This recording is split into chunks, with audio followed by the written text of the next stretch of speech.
केंद्रीय सशस्त्र बल भूतपूर्व सैनिक कल्याण संघ सोलापूर महाराष्ट्र यांच्या वतीने 14 फेब्रुवारी 2019 रोजी पुलवामा येथे झालेल्या भ्याड दहशतवादी हल्ल्यात शहीद झालेल्या सीआरपीएफ जवानांच्या स्मरणार्थ आज विशेष श्रद्धांजली कार्यक्रमाचे आयोजन करण्यात आले होते।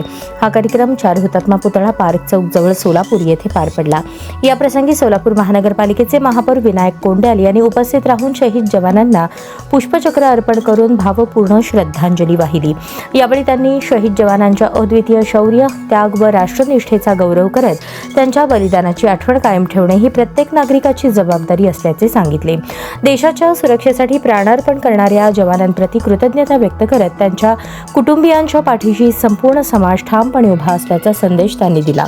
यावेळी केंद्रीय सशस्त्र बल भूतपूर्व सैनिक कल्याण संघाच्या पदाधिकाऱ्यांनी महापौरांकडे संघाच्या कार्यालयासाठी जागा मिळावी तसेच देशासाठी लढणाऱ्या जवानांच्या या घराचे मालमत्तेचे कर माफ करण्यात यावे तसेच शहरामध्ये कार्यालयासाठी जागा उपलब्ध करून द्यावी अशी मागणी केली।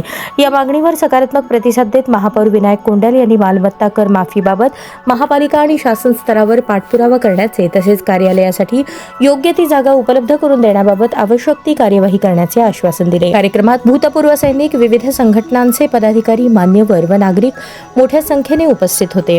शहीद जवानांच्या स्मृतीप्रित्यर्थ 2 मिनिटे मौन पाळण्यात आले आणि त्यांच्या आत्म्यास शांती लाभो अशी प्रार्थना करण्यात आली।